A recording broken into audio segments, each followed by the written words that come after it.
Hey guys, good morning. Welcome back to nursing Rani blog. तो जो लोग नर्सिंग एस्पिरेंट हैं या मेडिकल्स लाइन में जाना चाहते हैं उनके लिए कुछ टॉपिक या कुछ पॉइंट के बारे में मैं डिस्कस कर रही हूँ। जैसे कि जो ना हमारे हॉस्पिटल्स में कुछ इंस्ट्रूमेंट यूज़ होते हैं जो कि एज़ यूजुअल सबको पता होना चाहिए कि ये क्यों यूज़ होते हैं एंड इसका क्या नाम होता है। आज उसी के बारे में डिस्कस करेंगे क्योंकि जो न्यू स्टूडेंट हो गए जो जिनका क्लिनिकल ड्यूटी पड़ेगा उनको ये चीज़ पता होना चाहिए। एंड जो सोच रहे हैं कि मैं इन फ्यूचर 2025 में नर्सिंग प्रोफेशन में जाऊँ या कोई भी मेडिकल प्रोफेशन में जाऊँ तो इसके बारे में पता होना चाहिए। बहुत किसी को इसके बारे में पता होगा एंड बहुत किसी को इसके बारे में पता नहीं होगा, तो बस इसी के बारे में डिस्कस करते हैं। तो वीडियो लास्ट तक जरूर देखिएगा और वीडियो अच्छी लगे एंड जो आगे नर्सिंग कोर्स करना चाहते हैं या मेडिकल लाइन में जाना चाहते हैं उसको फटाफट ये वीडियो शेयर कर दीजिएगा क्योंकि ये वीडियो लोगों के लिए बहुत ही ज़्यादा यूज़फुल होगा। तो चलिए वीडियो स्टार्ट।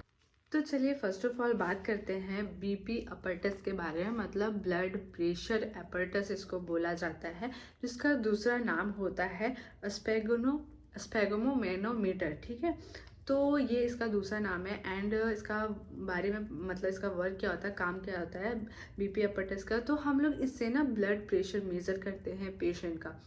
दूसरा का बात करते हैं हम लोग ग्लूकोमीटर। ठीक है, तो ग्लूकोमीटर किस लिए मेज़र होता है, हम मेज़र करते हैं इसमें रैंडम ब्लड शुगर या तो फास्टिंग ब्लड शुगर। ठीक है, हम लोग पेशेंट का जो नॉर्मली ना शुगर लेवल हम लोग को देखना रहता है तो इससे ग्लूकोमीटर से हम लोग शुगर लेवल देखते हैं।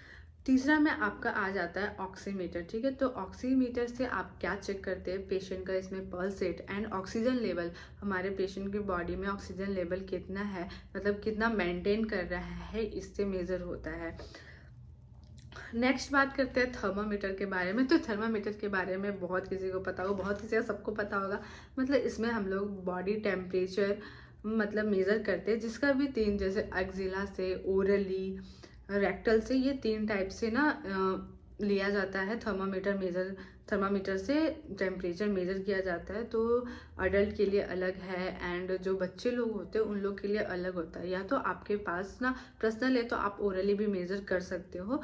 तो इस तरीके से मतलब आप अपना थर्मामीटर से टेम्परेचर मेज़र कर सकते हैं।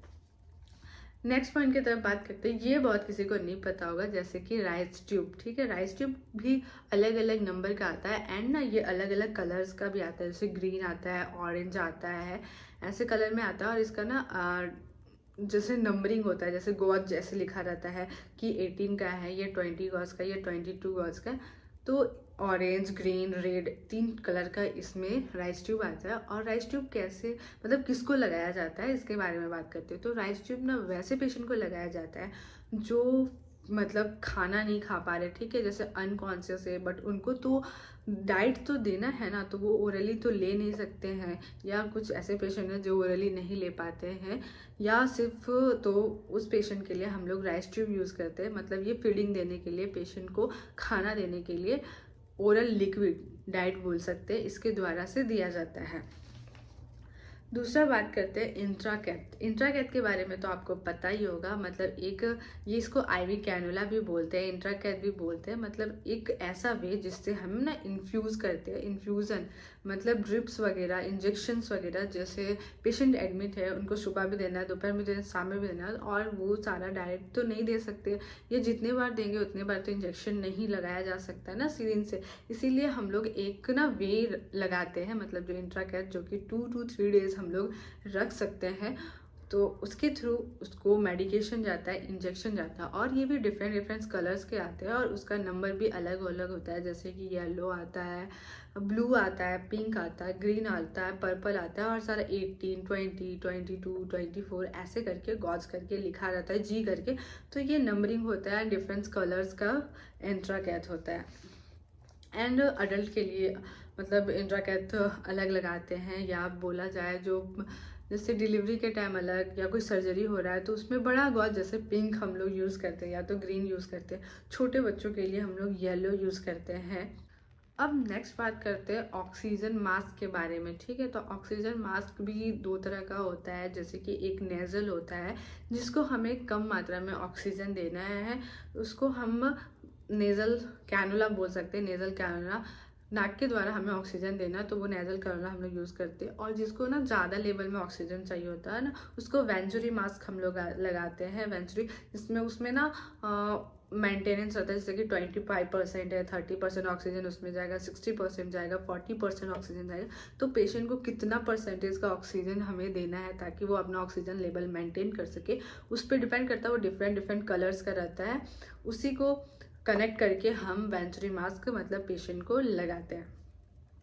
अब नेक्स्ट बात करते हैं ना ईटी ट्यूब के बारे में। तो ईटी ट्यूब किस चीज़ के लिए यूज़ होता है? दरअसल जब पेशेंट ना वेंटिलेट होता है, मतलब पेशेंट को वेंटिलेटर में डाला जाता है, पेशेंट का कोई भी ऑर्गन फंक्शन अच्छे से काम नहीं कर रहा है, उसको ना मतलब पूरा मेडिकल सपोर्ट का ज़रूरत है, नॉर्मल ऑक्सीजन से उसका नहीं। तो हाई ऑक्सीजन लेवल देने के लिए हम लोग वेंटिलेटर मशीन का यूज़ करते हैं। तो उस टाइम पेशेंट को ना इंट्यूबेट किया जाता है, उस टाइम ईटी ट्यूब का ज़रूरत होता है। तो ये रहे कुछ, मैं सोची ये सब चीज़ के बारे में आपको पता होना चाहिए।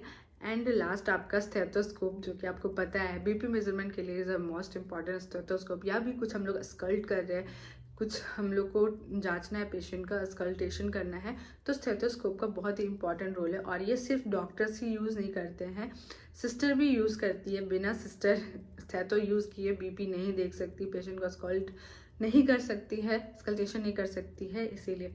तो आई होप आप लोग के लिए ये वीडियो बहुत ही यूज़फुल होगा। एंड ये सारी इन्फॉर्मेशन आप लोग के लिए बहुत ही ज़्यादा हेल्प करेगा आगे, अगर मेडिकल प्रोफेशन में जाना चाहते हैं या मेडिकल प्रोफेशन में है तो।